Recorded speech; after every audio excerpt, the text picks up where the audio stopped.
नमस्कार, प्रणाम। आज हम बात करेंगे धर्म अध्यात्म दर्शन की सच्ची परिभाषा समझाने वाले महान संत जिनको हिंदू मुस्लिम दोनों जातियों ने मान दिया, सम्मान दिया। कौन? संत कबीर की बात करें। प्रभु प्राणनाथ दर्शन में आज संत कबीर की बात है। सत्य, प्रेम और क्रांति की आवाज। यह कहानी एक उस संत की जिसने मंदिर मस्जिद दोनों को चुनौती दी, जिसने पाखंड कुरिवाज अंधश्रद्धा पे ऐसी चोट दी। उन्होंने क्या किया? माना फिरत जुग भया, फिरा न मन का फेर। एक ऐसा संत जिसे हिंदू भी मानते हैं, मुस्लिम भी मानते हैं, लेकिन जिसने दोनों समाज, हिंदू मुस्लिम दोनों समाज की गलतियों को खुलकर प्रहार किया, समझाया और उनके दोनों की परंपराओं को चुनौती दी। वह न डरते राजा से, न पंडित से, न मुल्ला से। वह थे निडर, सत्यवचनी, प्रेम के वाहक संत कबीर दास जी। उनका जीवन चरित्र संक्षिप्त में हम जानेंगे। संत कबीर का जन्म थोड़ा रहस्यमय इतिहास थोड़ी बातें करता है। जन्म को लेकर कुछ बातें। इतिहासकार के अनुसार उनका जन्म 1398 ईस्वी सन के आसपास। कहा जाता है उनका पालन पोषण काशी, आज का वाराणसी में रहने वाले मुस्लिम पति पत्नी नीरू और निमा ने किया। वो जुलाहा परिवार मतलब विवाह वो बनकर थे। यहीं से कबीर ने समाज को समझना शुरू किया। मुस्लिम परंपरा उन्होंने देखा ऊंच नीच, अमीर गरीब, छुआछूत, अंधविश्वास, धर्म के नाम पर पाखंड और जाति का अहंकार, ये पांचों चीज उन्होंने बचपन में देखी। और फिर से एक महान आध्यात्मिक क्रांति। समय रहते उन्हें गुरु रामानंद से संबंध हुआ। कबीर जी संत रामानंद जी से अत्यंत प्रभावित थे। लोक कथा के अनुसार इसी वाराणसी के घाट पे, गंगा घाट पे, उन्होंने लेट कर श्री रामदास जी से श्री राम महामंत्र की दीक्षा ली और उनकी दिशा बदली। ध्यान दीजिए, कबीर केवल संत नहीं थे, महापुरुष नहीं थे, केवल भक्ति नहीं करते थे, वो प्रश्न भी करते थे और रामदास उनसे सुनते और उनका उत्तर देते। वो समझते थे इतना उत्कृष्ट और महान शिष्य किसी को नहीं मिलेगा। कबीर का सबसे बड़ा संदेश क्या है? ईश्वर एक है, परमात्मा एक है। चाहे अल्लाह कहो, ईश्वर कहो, खुदा ताला कहो, सुप्रीम ट्रूथ ऑफ गॉड कहो। उस समय हिंदू मुस्लिम दोनों प्रजातियां भारत में चरम सीमा पे दोनों के बीच संघर्ष चलता रहता है। एक तरफ मूर्ति पूजा का विवाद, दूसरी तरफ कट्टर। तब कबीर ने क्या कहा? दोनों को कंकर पाथर जोड़ के मस्जिद बनाई। कंकर पाथर जोड़ के मस्जिद लई बनाई। ता चढ़ी मुल्ला बांग दे, क्या बहरा हुआ खुद। और दूसरी ओर क्या कहा? पत्थर पूजे हरी मिले, पत्थर पूजे हरी मिले तो मैं पूजू पहाड़। छोटी सी मूर्ति किससे बनती है? पत्थर से। तो छोटी सी को मैं क्यों पूजू? मैं पहाड़ को पूजू ना, ईश्वर मुझे तुरंत ही मिल जाएगा। यानी उन्होंने दोनों धर्म की पाखंडवाद, कुरिवाज, अंधश्रद्धा, अंधविश्वास पे सवाल उठा। कबीर ने कहा ईश्वर मंदिर मस्जिद में नहीं मिलता। वो मनुष्य के भीतर है।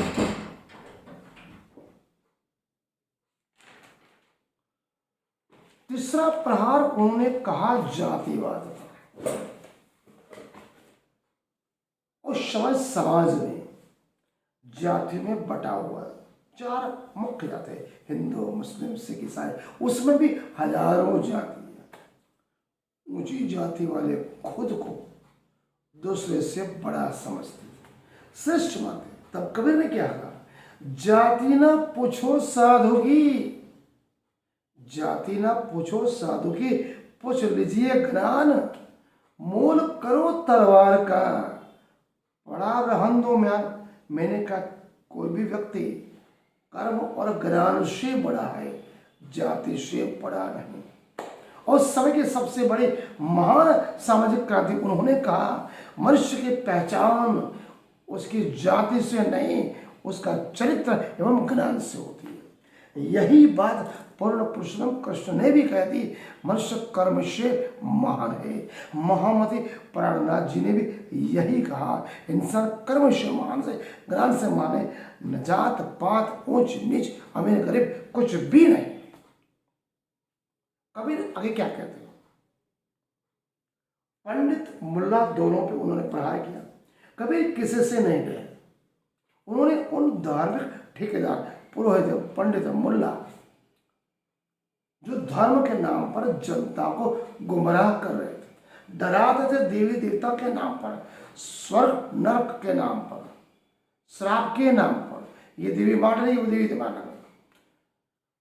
कबीर जी ने कहा, पोथी पढ़ी पढ़ जगमुआ, पंडित बयान कोई, ढाई अक्षर प्रेम का। पढ़े सो पंडित, केवल प्रेम ढाई अक्षर का है। कबीर कहते हैं, केवल किताब पढ़ लेने से कोई ज्ञानी नहीं बनता। सच्चा ज्ञान प्रेम और मानवता जो केवल परमात्मा ने हमें दिया। संत कबीर ने साथ साथ सामाजिक सुधार के आंदोलन चलाए। कबीर केवल संत नहीं, समाज सुधारक भी थे। उन्होंने कहा, अंधविश्वास छोड़ो, पाखंड छोड़ो, जाति अहंकार छोड़ो, नफरत छोड़ो। क्या अपनाना, केवल प्रेम, स्नेह, दया, करुणा, सत्य, अहिंसा, मानवता एवं ईश्वर की सच्ची भक्ति। ईश्वर न मूर्ति में है, न कब्र में है, न मंदिर में है, न मस्जिद में, वो केवल मनुष्य के भीतर बसता है। कबीर वो सच्चे भक्ति। कबीर ने बाहरी दिखावे को अस्वीकार किया। उन्होंने कहा, मन न रंगाए रंगाए जोगी कपड़ा, यदि मन शुद्ध नहीं। उन्होंने यही कहा, मन चंगा तो कथरोट में लंगा। मन शुद्ध नहीं, उस साधु संत धर्म गुरु पुरोहित पंडित के अच्छे वस्त्र पहनने का क्या मतलब, कुछ नहीं होगा। उन्होंने कहा, अंतरात्मा की भक्ति पे जोर किया, हृदय मन तन पे उस चेतन तत्व की प्राप्ति के लिए केवल प्रेम प्रेम प्रेम ही सबसे सर्वश्रेष्ठ है। कबीर की भाषा, जनता की भाषा। वो महान प्रकांड पंडित नहीं थे, संस्कृत नहीं जानते थे। उन्होंने लोक बोले जनता को जनता की भाषा में, जो सुगम सरल श्रेष्ठ थी। उन्होंने आम जनता की भाषा में वो दोहे दिए, साखिया दी, जो सीधे दिल पे चोट करती थी। इसी कारण वो आज भी सभी संतों में सर्वश्रेष्ठ है। कबीर और उनकी धार्मिक कट्टरता। कबीर ने हिंदू मुस्लिम दोनों प्रजातियों को उनकी गलतियां बताई। इसी कारण कई लोग उनसे नाराज भी हुए, लेकिन कबीर झुके नहीं। उन्होंने यही बोला, कबीर ने क्या बोला, सत्य बोलो। अगर सत्य के लिए संघर्ष करना पड़े, पूरी दुनिया से विरोध करना पड़े, तब भी आप विरोध करो। कबीर के प्रसिद्ध दोहे, कुछ दोहे में आपको बताऊंगा। बुरा जो देखन में चला, बुरा न मिलिया कोई, जो दिन खोजा अपना, मुझसे बुरा न हो। कहने का तात्पर्य, दूसरे का दोष देखने से पहले स्वयं के अंदर झांको, आपके अंदर कितने दोष हैं। दूसरा, धीरे धीरे से मां, धीरे सब कुछ हो। कहने का तात्पर्य, जीवन में धीरज सबसे बड़ा गुण है। धैर्य जीवन की सबसे बड़ी पूंजी है, सबसे बड़ी शक्ति है। तीसरा, साय इतना दीजिए जाके कुटुंब समाए, लालच मत करो, भ्रष्टाचार मत करो, चोरी मत करो। जरूरत भर ही पर्याप्त है। गाड़ी, बंगले, कार, माल, मित्र, फैक्ट्री, सब कुछ यही रह जाएगा, साथ में केवल प्रेम प्रेम प्रेम। परमात्मा आपके कर्म का हिसाब तो यहीं पर करेगा, लेकिन धर्म, जो प्रेम आपने जो अर्जित किया, वही आपके साथ जाने वाला, और कुछ नहीं जाने वाला। कबीर की मृत्यु के बारे में कुछ चमत्कारिक बात है। कबीर, कहा जाता है जब कबीर जी का निधन हुआ तो हिंदू मुस्लिम दोनों अंतिम संस्कार के लिए खड़े हुए। विवाद हो गया तो वहां चादर जैसे ही हटाए, चादर वहां उनका पार्थिव शरीर फूलों, गुलाब के फूलों का बन गया। कुछ फूल हिंदू ले गए, अंतिम संस्कार किए, कुछ मुस्लिम ले गए, उन्होंने दफनाए। यह कथा प्रतीक है, लेकिन हमें क्या सिखाती है? कबीर किसी एक धर्म के नहीं थे, वो मानवता के संत। कबीर आज भी हमारे जीवन के लिए प्रासंगिक क्यों है?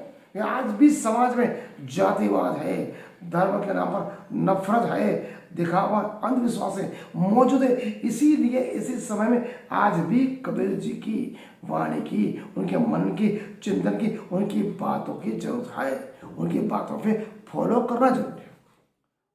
कबीर जी ने कहा मानवता सबसे बड़ा धर्म। युवाओं के लिए कबीर जी का संदेश बहुत बड़ा है। सत्य बोलो, अंधभक्ति मत करो, प्रेम सबसे बड़ी शक्ति, धर्म से पहले मानवता अपनाओ, और किताबों से पहले मानवता, इंसानियत सीखो। जिस संत ने राजा को ये लेकर पंडित मुल्ला तक को आईना दिखाया, जिसने मंदिर मस्जिद से ऊपर इंसानियत को रखा, जिसने केवल प्रेम को ही ईश्वर बताया, वो केवल कवि नहीं, संत नहीं, लेखक नहीं, महापुरुष, वो एक ऐसी चेतना था, वो एक ऐसी क्रांति का था, वो एक ऐसी मानवता की मिसाल था, जिसने समाज को सत्य, अहिंसा, प्रेम, स्नेह, दया, करुणा सिखाई। इसलिए वो आज भी सर्वश्रेष्ठ है। जय मानवता के चरणों, संत कबीर के चरणों में सत सत्य में प्रणाम।